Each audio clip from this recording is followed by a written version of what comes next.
Good morning, good afternoon, and good evening.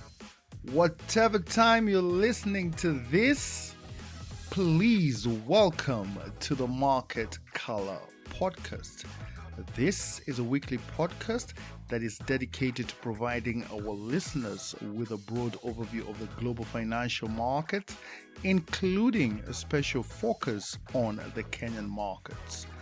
And in order to deliver on this objective, we have structured this podcast to begin with an overview of the global markets so as to give you a big picture perspective of the global economy.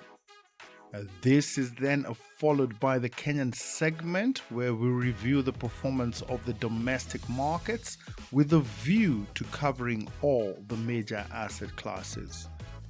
And finally, we wrap up the podcast by addressing the topical issue for that week so as to bring you up to speed with the latest financial headlines.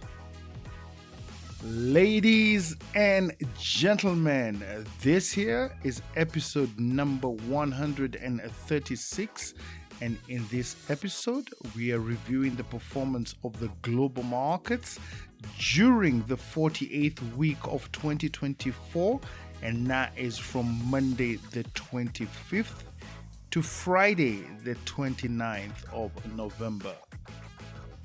And without further ado, this is your host, Jamhuri, and together, let's dive right in.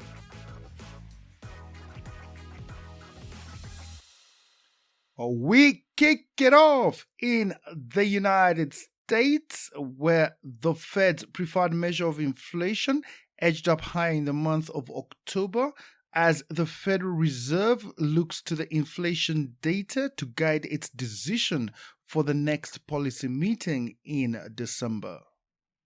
On Wednesday, the Commerce Department released the Personal Consumption Expenditures Price Index, which provides a broad measure of price changes for a wide range of consumer goods and services, and this increased by 0.2% on a monthly basis and by 2.3% over the past 12 months, which was in line with the consensus forecast, but was a tad bit higher than the rate of 2.1% that was recorded in the previous month of September. Excluding food and energy prices, core inflation showed a stronger reading, with the increase at 0.3% on a monthly basis and an annual reading of 2.8%, which was also in line with market expectations.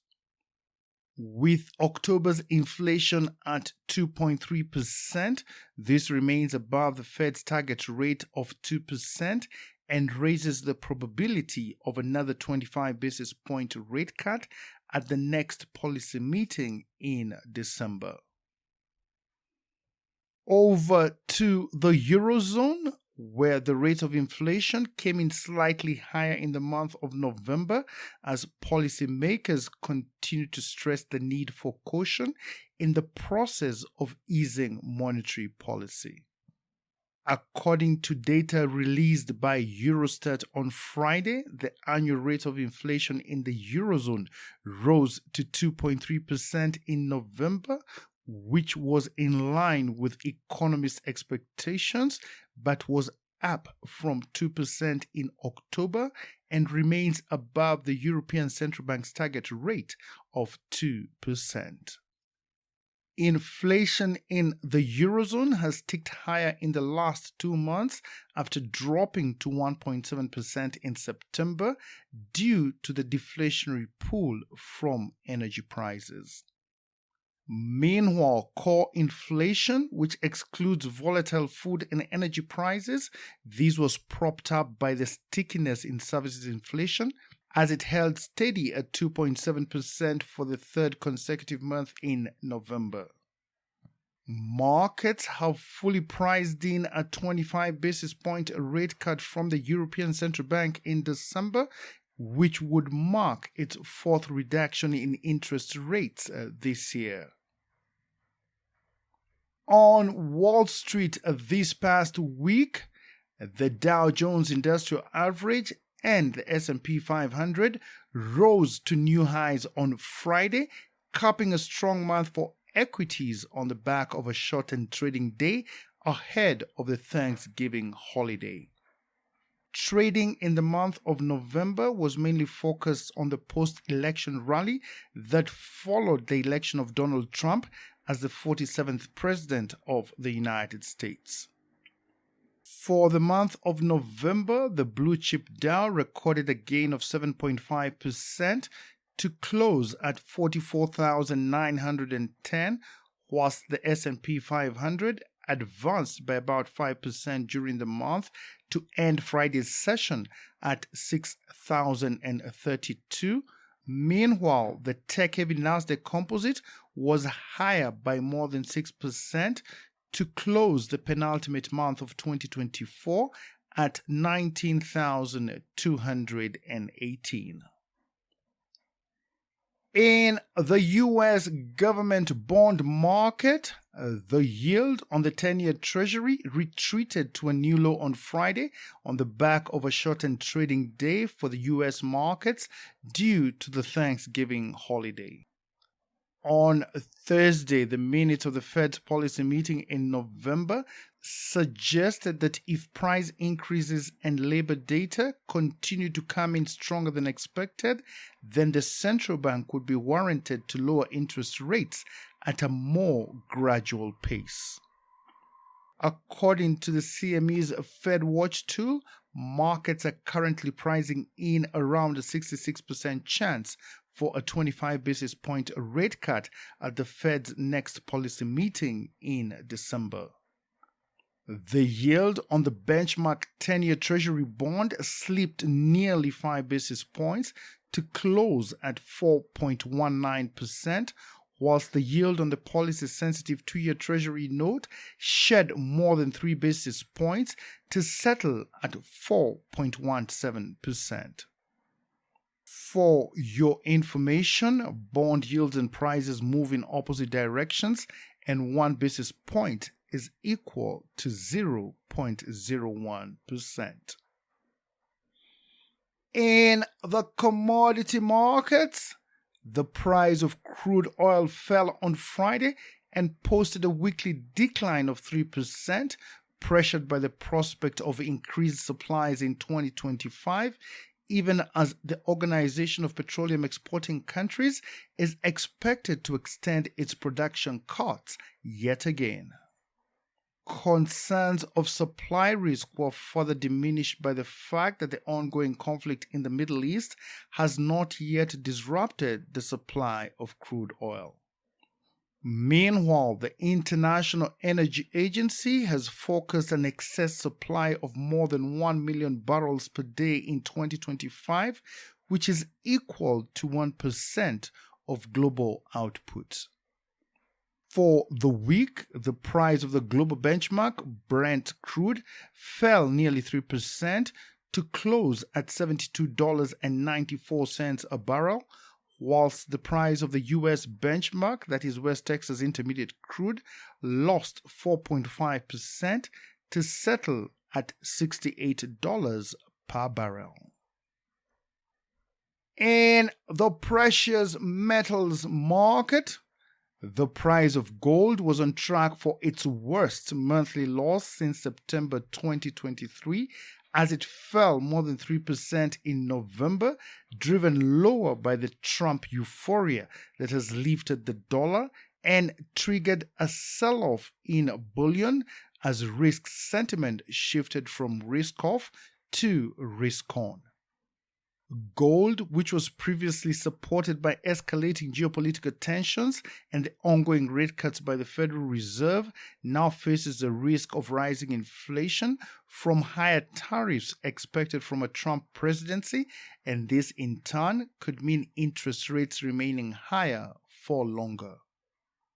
Gold is traditionally seen as a safe haven investment, especially during times of economic uncertainty and geopolitical tensions, and tends to thrive in a low interest rate environment. The price of spot gold was set for a weekly drop of more than 2% and eventually settled at $2,660 per ounce. In the cryptocurrency market, the price of Bitcoin was on track for one of its best months this year, following Donald Trump's election victory that has catapulted the flagship cryptocurrency to new record highs. According to Coinmetrics, Bitcoin was on track to post a 38% gain in November, and on a year-to-date basis was up by 126%, and is still widely expected to break above $100,000 before the end of this year. Bitcoin is widely viewed as a store of value and a digital alternative to gold, but often trades in tandem with the stock market.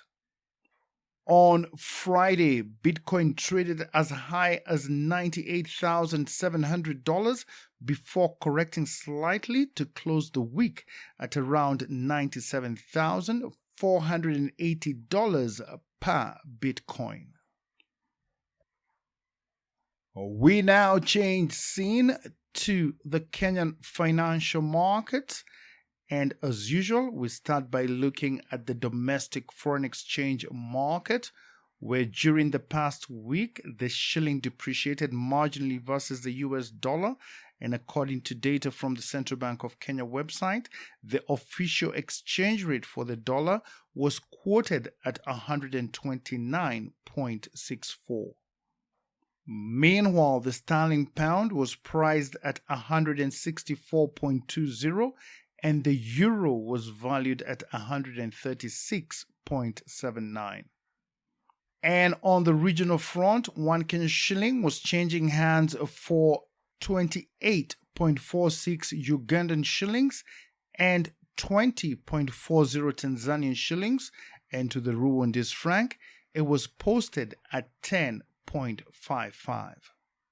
The central bank has finally decided to release its firm grip on the dollar-shilling exchange rate, as it allowed it to dip from a static rate of 129.20, where it was for about 2 months, to the current rate of 129.64.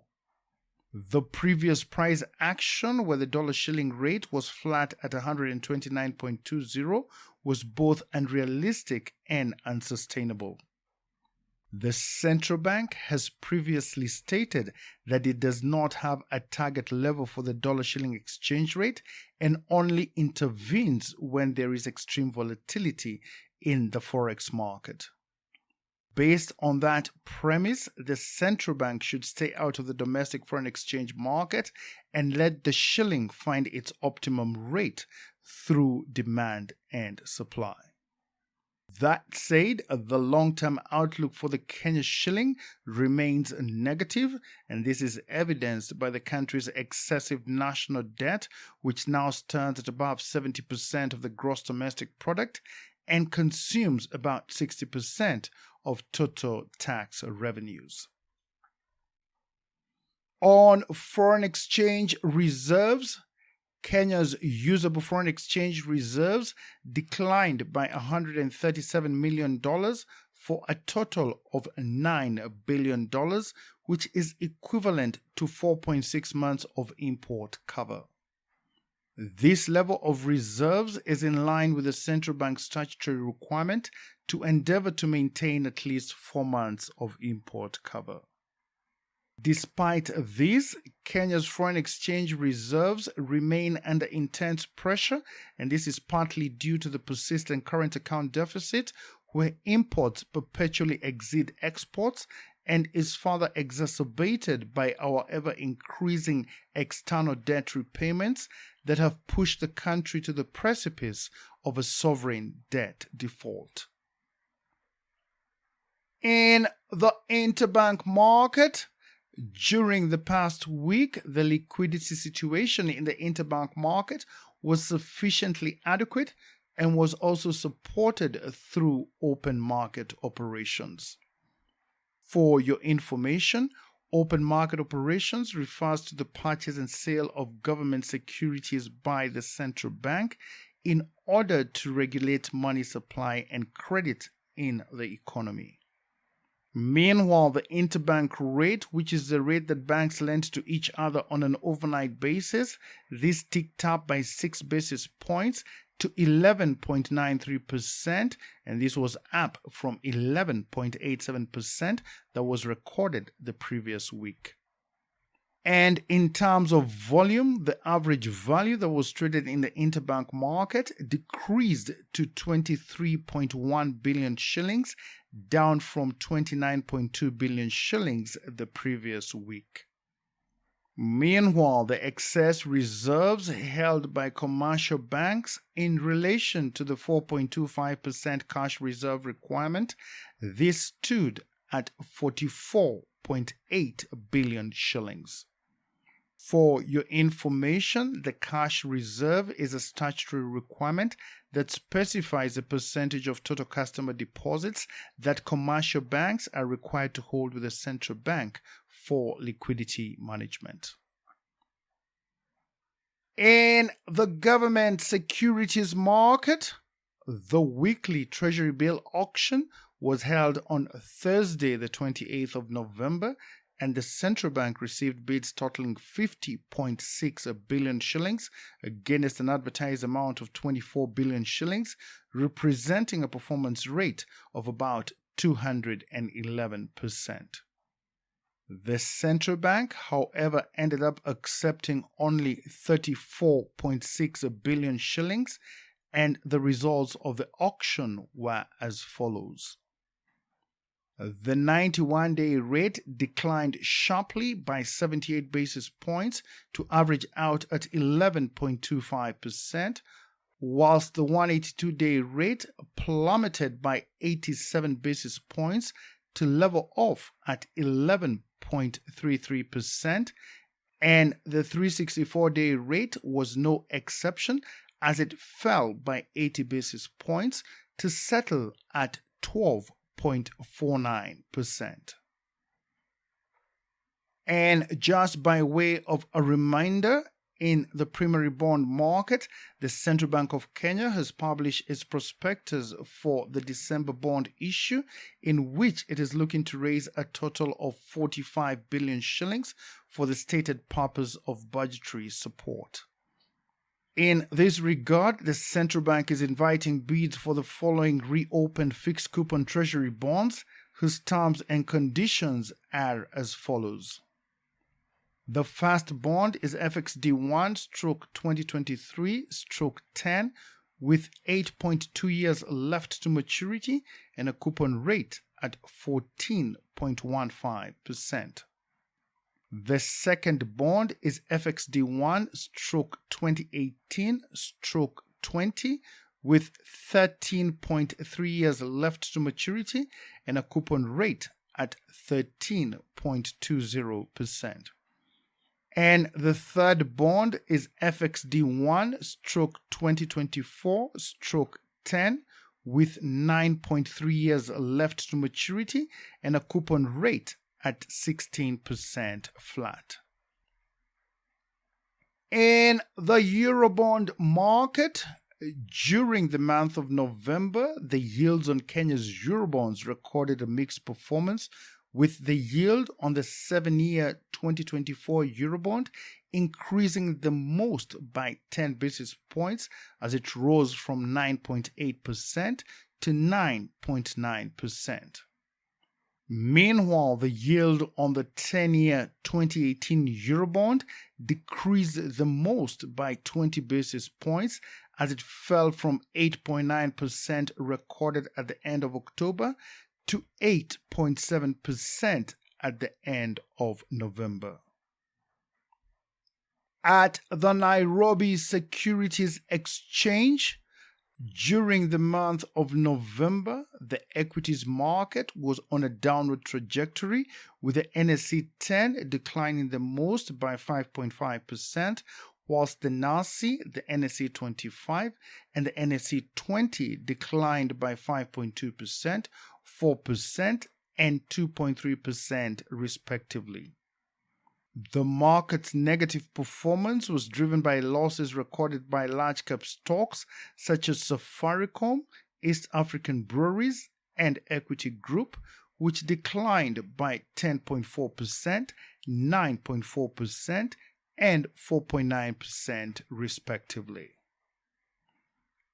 In related news, commercial banks overcame reduced borrowing and an increase in non-performing loans to post a 14.6% increase in pre-tax profits. The total pre-tax profits for the entire banking industry for the 9 months ended September 2024 was recorded at 204 billion shillings, and this is compared to 178 billion shillings for a similar period in 2023. The latest data from the Central Bank of Kenya shows that the first quarter of 2024 was the strongest, with a pre-tax profit of 73.5 billion shillings, followed by 66 billion shillings in the second quarter and 64 billion shillings in the third quarter of 2024. Up next is our topical issue, and this week we're looking at the prospect of Coinbase setting up shop in Kenya. Coinbase, which is a US-based cryptocurrency exchange, is exploring opportunities in the Kenyan technology and payments ecosystem and is doing so by supporting local developers. A team of Coinbase executives visited Nairobi in November and hosted several events with developers who are building projects on its technology platform called The Base. The team from Coinbase also met with M-Pesa specialists from Safaricom and discussed how they could incorporate blockchain technology with a ubiquitous mobile payment system.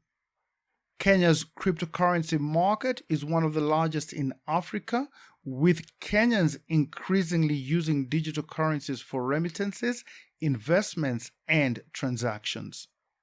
Despite the high rate of crypto adoption and a population that is eager to capitalize on this transformative technology, the Central Bank of Kenya is once again behind the technology curve, having adopted a cautionary attitude towards cryptocurrencies. Case in point, in 2015, the Central Bank of Kenya issued a cautionary notice to financial institutions and warned them against dealing with cryptocurrencies. However, in February 2022, the central bank appeared to be warming up to cryptocurrencies as it published a discussion paper on central bank digital currencies and sought public input on the potential benefits and risks of digital currencies. Eventually, the Central Bank of Kenya opted to align with other major central banks, which also determined that central bank digital currencies were not a priority and therefore decided to defer their adoption. In the meantime, Kenyans continue to be drawn to cryptocurrencies, mainly due to the potential for significant capital gains, especially now when the crypto market is in a bull run. However, Kenyans continue to invest in cryptocurrencies at their own risk, especially in the absence of any government regulation that can provide guidance and protection. And on that note, we come to the end of this week's podcast. Thank you for listening to the Market Color podcast, and I hope that you found it to be useful and informative. And if so, please share it with a friend and help to spread the word around. I really do appreciate your assistance in this effort. And for your information, the Market Color podcast is hosted by Buzzsprout and is also available on all the major hosting directories, that is Apple Podcasts, Spotify, and Amazon Music. please consider subscribing so that you can be notified every time I publish a new episode. And if you have any ideas or feedback on how we can improve this podcast, please feel free to reach me on the following email address. That is jamhuri@gmail.com. Jamhuri spelled Jamuhuri. Once again, thank you for your continued support, and I look forward to interacting with you again next week. And in the meantime, please do have yourselves a blessed and fantastic week ahead. And remember, if you want to be successful, you must intentionally introduce discomfort into your life. Think about it. Thank you, and God bless.